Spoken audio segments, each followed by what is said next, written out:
Mga kapatid, kayo po ay aking inaanyahan na panoorin at pakinggan ang mensahe ng mensahero ng silangan.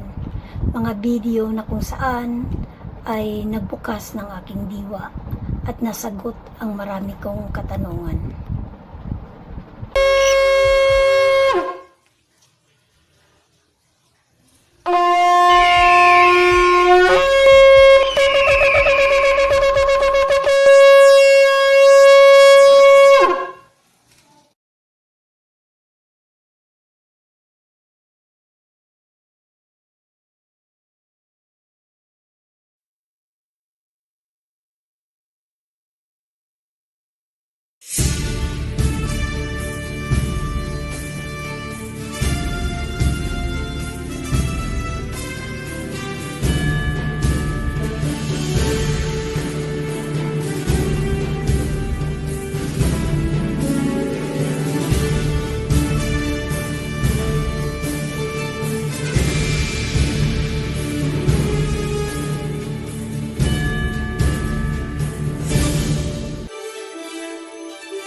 Masayang pagbati sa inyong lahat mula sa Ophirian Heritage Conservatory. Una sa lahat, taos-puso naming wini-welcome ang mga bago nating kapatiran na kapapasok lang sa kawan at nagpapasakop sa covenant ng ating Ama. Hangad nitong video na lalong pagtibayin ang kanilang pananampalataya sa kabila ng kaliwat-kanang persecutions na pinagdadaanan ng kawan. At para sa inyong mga kumukutya at nagpi-persecute sa kawan ng OHC, maiksi lamang ang mensahe ko sa inyo. Walang paligoy-ligoy para maintindihan ng lahat. Sasagutin ko ang inyong mga paratang. Una, sinabi niyong kami ay Antikristo, Antichrist. Pangalawa, sinasabi niyong kami ay kulto. Magkalinawan tayo ngayon para magkaalaman na. Ano ba ang kulto? Pag sinabing kulto, yan ay katuruan at organisasyon na nagmumula sa pambabaluktot ng mga kasulatan. Isa pang pinakahuhulugan ng salitang kulto ay isang lihim na organisasyon na may masamang hangarin. Ito ang tanong ko sa inyo. Ang OHC teachings ba ay lihim na katuruan? Hindi. Nakapublish po ito sa YouTube. Ang ginagawa ng OHC ay back to covenant na naaayon sa kasulatan. Tapos, tinatawag yung kulto? Magkalinawan nga tayo. Ang itinuturo namin ay ang Torah at ang covenant ng Ama. Kulto ba ang tawag nyo dyan? Aba, ginagawa nyo ng masamang imahe ang isang banal na gawain. Binabaliktad nyo ang mabuti, ginagawa niyong masama. Malinaw na kayo ang mga kultong kampon ng dyablo. Indeed, ang Christianity ay kulto. Patunayan ko na ang Kristyanismo ay kulto ng dyablo na sinimulan ni Pablo at ipinasok ng mga Greeks sa Biblia. Unang punto, ilang libong ninuno natin ang tinuhog ng espada, tinagpasan ng ulo, at pinadanak ang dugo at pinagmalupitan ng mga nagdala ng kultong Kristyanismo dito sa ating bansa. Yan ba ang fruit of the Spirit ng Kristiyano? Sagutin nyo mga pastor bago kayo magbanal-banalan drama. Yan ba ang Espiritu ng Kristo nyo? Ang padanakin ang dugo ng ating mga ninuno? At kami pa ngayon ang tinatawag nyong kulto? Tigilan nyo nga ang kahipokritahan nyo. Pakurba-kurbata pa kayo at mga long sleeve, samantalang ang mga members na kinukolektahan nyo ng pera ay halos walang kain. Sino sa atin ang kulto? Ano ang ginawa ng mga Kristiyano kay Lapu-Lapu ng mga Bisaya hanggang kay Jose Rizal sa Katagalugan? Pati ang sarili nyong mga ninuno. Pinatay ng mga nagbabanal-banalang Kristiyano. Yan ang inyong relihiyon. Mga historians, magsalita kayo. May mga pinag-aralan kayo at edukado. Bakit tahimik kayo sa isyong ito? Bakit hindi kayo magsalita at ilabas ang totoong history ng ating bansa? Pangatawanan ninyo ang mga doctorate degree ninyo. Rectify the wrong committed by these so-called holy religions.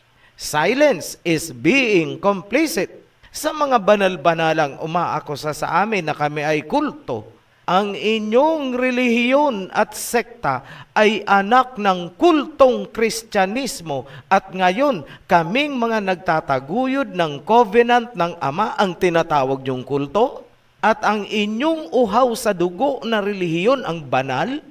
Come on, nagdidiliryo yata kayo sa kahipokritahan. Katotohanan, malaki ang pananagutan ng inyong relihiyon at sekta kasama kayong mga miyembro na sumusuporta sa kultong Kristyanismo. Pinadanak ng inyong organisasyon ang dugo ng mga inosente at ngayon kayo ay magbabanal-banalan na parang maaamong tupa? Wow!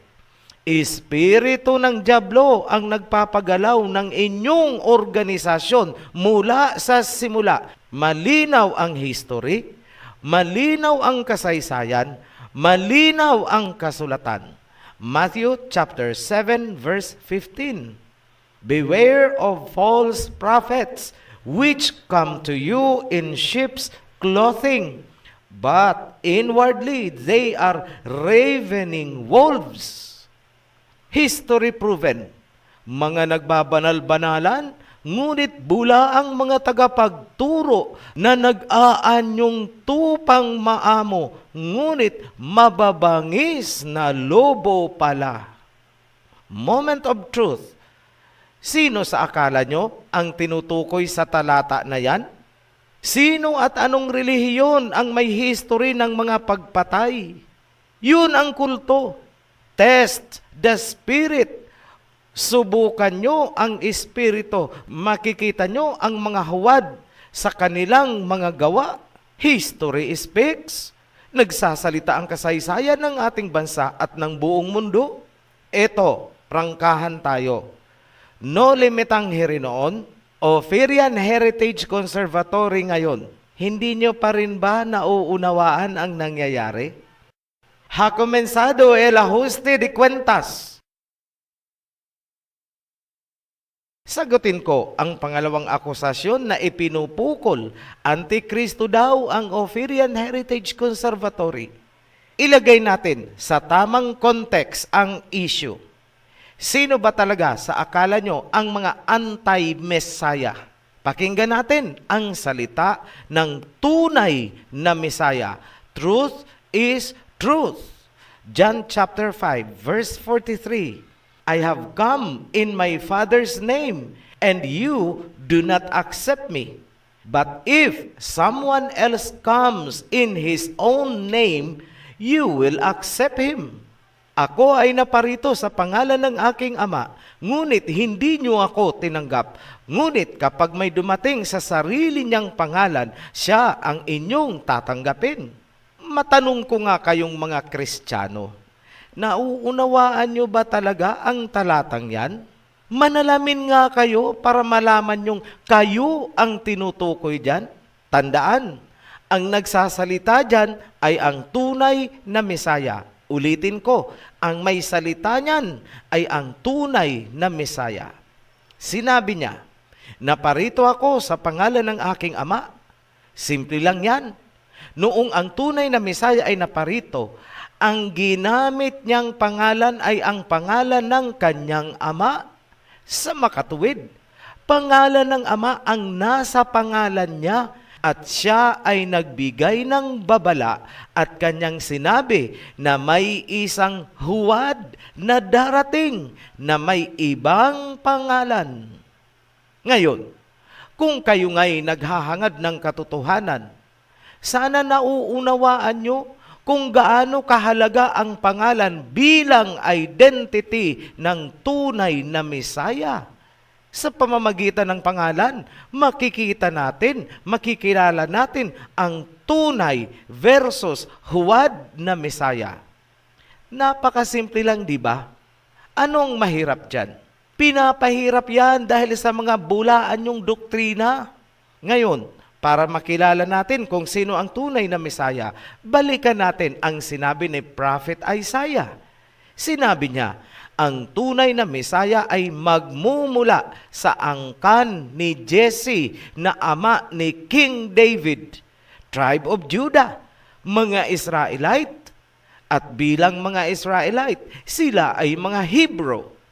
Sila ang mga descendants ng mga inilabas mula sa Egypt sa pangunguna ni Moses. Alam na natin yan. Patunayan ko na sila nga ay mga Hebrew. Exodus chapter 10 verse 3.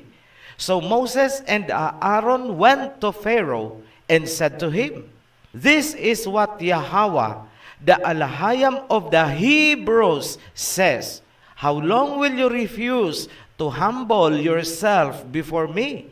Let my people go so that they may worship me."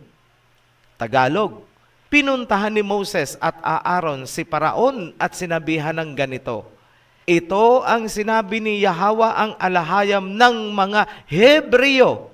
Hanggang kailan ka magmamatigas at tatangging magpakumbaba sa akin?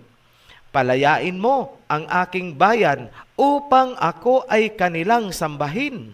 Marami pong verses sa Biblia ang nagpapatunay na ang mga inilabas mula sa Egypt ay mga Hebrews. Hindi po natin iisa-isahin. Tingnan nyo na lamang. Ibigay ko ang verse. Exodus chapter 2 verse 13. Exodus chapter 3 verse 18. Exodus chapter 5 verse 3. Exodus chapter 7 verse 16. Exodus chapter 9 verse 1. Exodus chapter 9 verse 13. Yan ang mga patunay na ang mga Israelita ay mga Hebrews. Therefore, si King David at ang Mesaya ay Hebrew. Ang kanilang mga pangalan ay Hebreo. Ang tunay na Mesaya ay Hebrew. Kaya huwag ninyong ginagawang Grego. Hindi po siya Greek, Hebrew siya. Ang sinasamba naman ng mga Kristiyano ay ang Greek Messiah at hindi ang tunay na Hebrew Messiah. Pinaninindigan ng Ophirian Heritage ang katotohanan yan. Totoo po yung sinasabi namin. At dahil sa paninindigan namin sa katotohanan, ang tunay na Mesaya ay isang Hebrew at may Hebreong pangalan. Kung kaya't pinipersecute ninyo ang Ophirian Heritage. Hindi kami nagtataka sa inyong mga ginagawa ngayon. Paumpisa pa lang kayo. Expected na po namin ang mangyayari sapagkat nasusulat, Matthew chapter 10 verse 22, "And ye shall be hated by all men for my name's sake, but he that endureth to the end shall be saved." At kayo ay kasusuklaman ng lahat dahil sa pangalan ko. Ngunit kung sino man ang makatagal, siya ay maliligtas.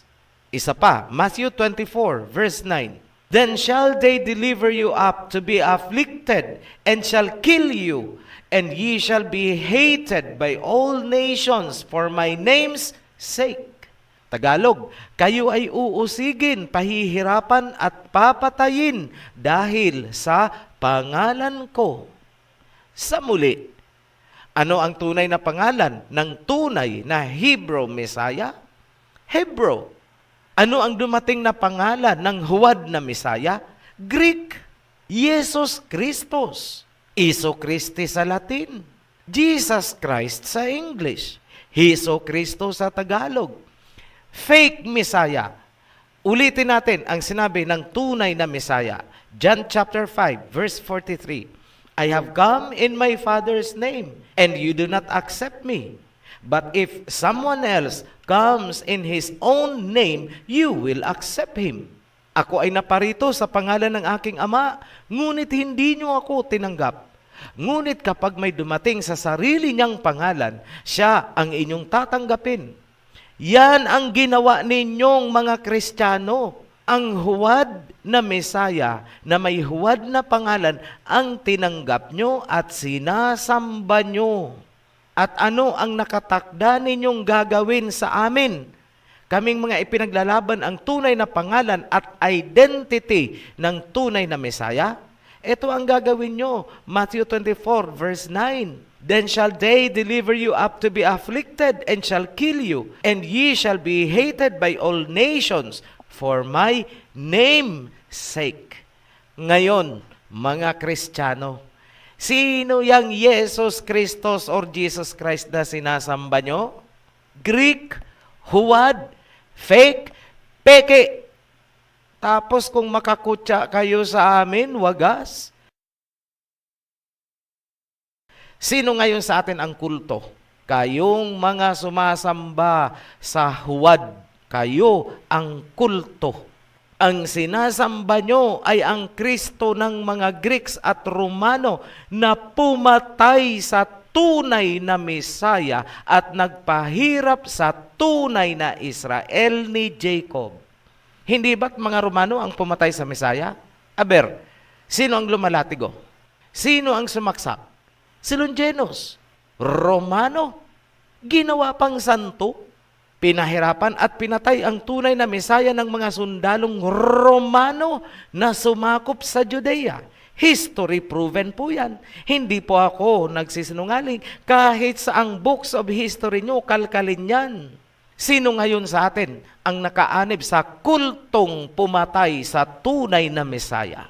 Manalamin nga kayo mga Kristiyano bago nyo kami kutyain. Noong nakaalis na ang tunay na Mesaya at ipinalit na ng mga Greek at Romans ang huwad na pangalan ng kanilang huwad na Mesaya, ipinasok sa New Testament yung Hesukristo ninyo at inagaw ang kapurihan na para sana sa tunay na Mesaya ng mga Hebreo.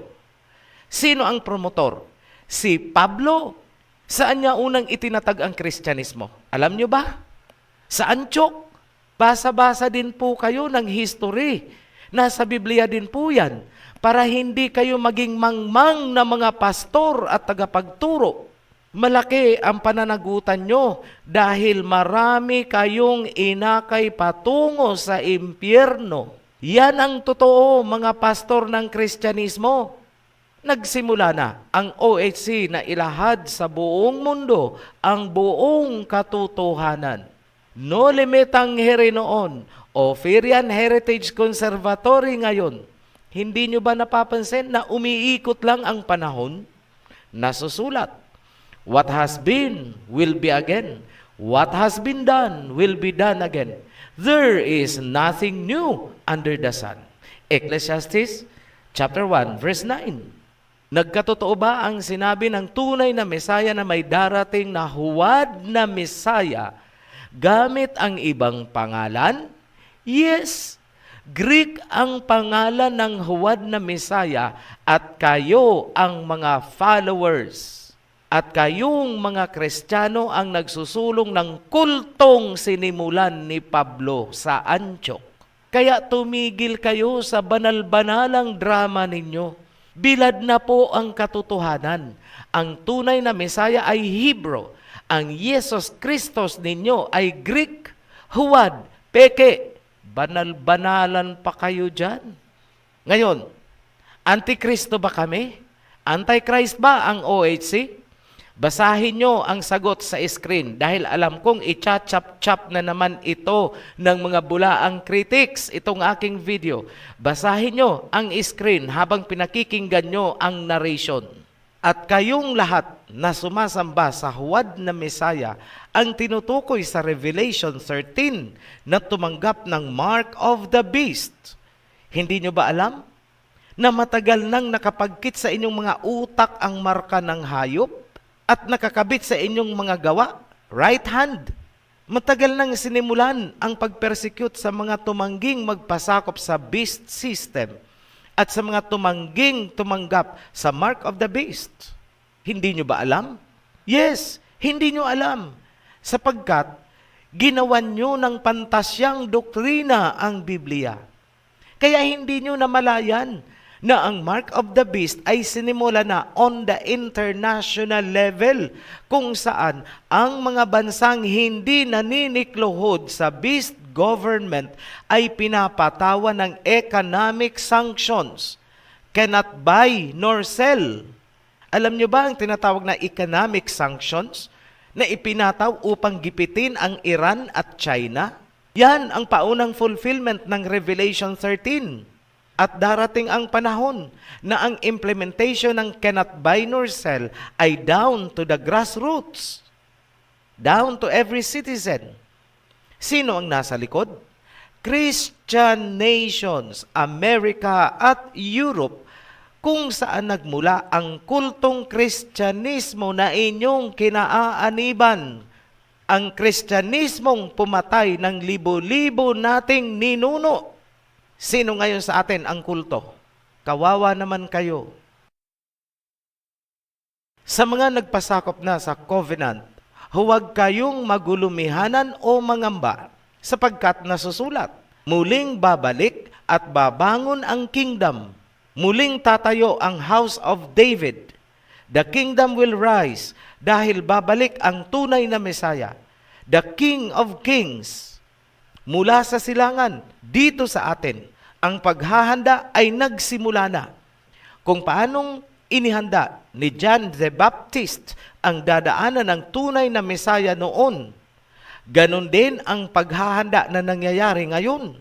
Malakay chapter 3 verse 1, I will send my messenger who will prepare the way before me. Then suddenly, Yahweh you are seeking will come to his temple. The messenger of the covenant whom you desire will come, says Yahweh Almighty.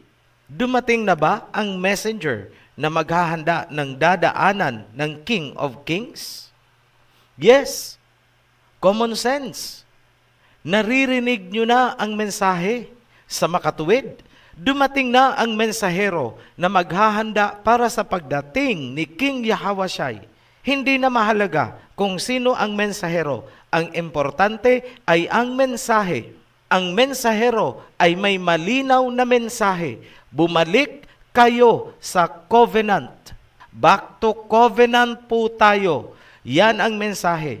Hindi relihiyon, hindi sekta, kundi covenant. Sa ganyang paraan, magigising at muling babangon ang 12 tribes of Israel ni Jacob. Yan ang paghahanda sa pagbabalik ni Messiah, King Yahweh. Bahagi ng paghahanda para sa King of Kings ay ang revival ng Levitical priesthood. Yes, nanunumbalik na ang Levitical priesthood. Muling pumapaimbulog ang tunog ng mga shofars. Muling umuusok ang mga insenso. Pasan ng priesthood ang covenant na magpapabagsak sa religious empire ng Babylon.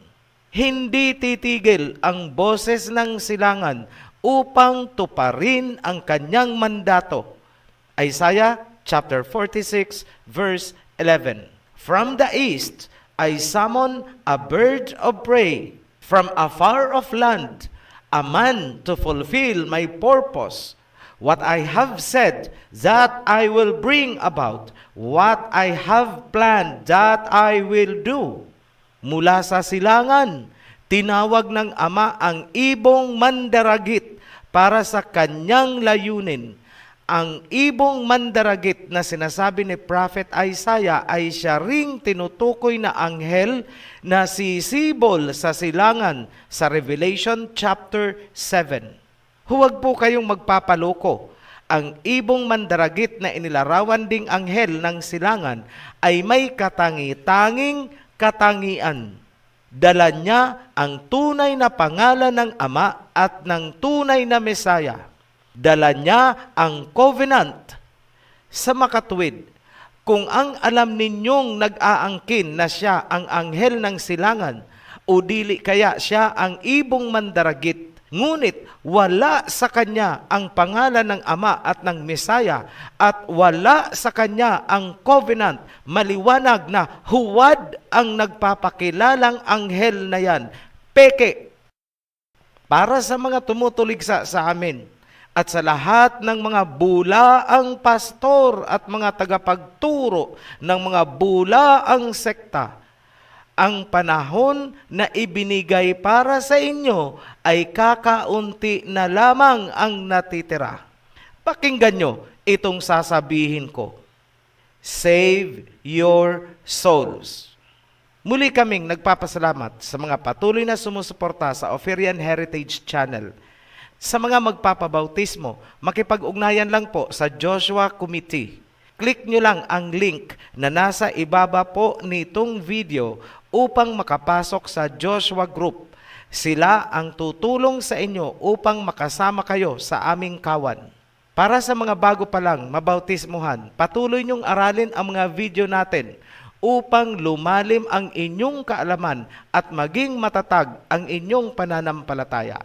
Para sa mga new subscribers, huwag ninyong kalilimutan na panoorin ang The Guide. Ang link ay nasa ibaba din nitong video. Hanggang sa muli, mga Oferians, stand for truth. Be blessed. Shalom. Maraming salamat po sa inyong panonood at pakikinig ng mensahe. At kung kayo po ay may mga katanungan, paki-click po ang link sa ibaba at paki-like and share na rin po. Maraming salamat.